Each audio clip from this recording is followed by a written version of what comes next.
South ఇండస్ట్రీలో అందం, అభినయంతో ప్రేక్షకులను కట్టిపడేసిన నటి అభినయ. తెలుగు, తమిళం, మలయాళంలో అనేక చిత్రాల్లో నటిస్తూ బిజీగా ఉన్న ఆమె తాజాగా అభిమానులతో గుడ్ న్యూస్ పంచుకుంది. త్వరలోనే తాను పెళ్లిపీటలెక్కనున్నట్లు చెబుతూ ఎంగేజ్మెంట్ ఫోటోను షేర్ చేసింది.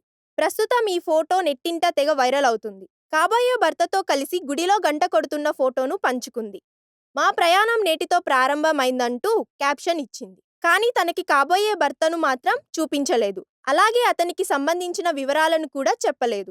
ప్రస్తుతం అభినయ షేర్ చేసిన ఫోటో బాగా వైరల్ అవుతుండడంతో ఫ్యాన్స్ మరియు సెలబ్రిటీస్ ఆమెకు విషెస్ తెలుపుతున్నారు. ఇదిలా ఉంటే కొన్నాళ్ల క్రితం హీరో విశాల్తో అభినయ ప్రేమలో ఉందంటూ వార్తలొచ్చాయి. వీరిద్దరూ త్వరలోనే వివాహం చేసుకోనున్నారంటూ ప్రచారం నడిచింది. వీరిద్దరూ కలిసి పూజా మరియు మార్క్ ఆంటోనీ చిత్రాల్లో నటించడంతో అనేక రూమర్స్ తెరపైకి వచ్చాయి.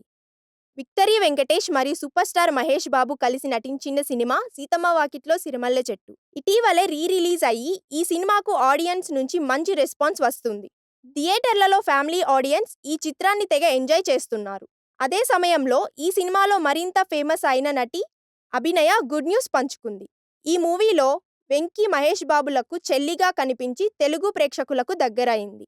తెలుగుతో పాటు తమిళం, మలయాళం భాషల్లో అనేక చిత్రాల్లో నటించి తనకంటూ మంచి గుర్తింపు తెచ్చుకుంది నటి అభినయ.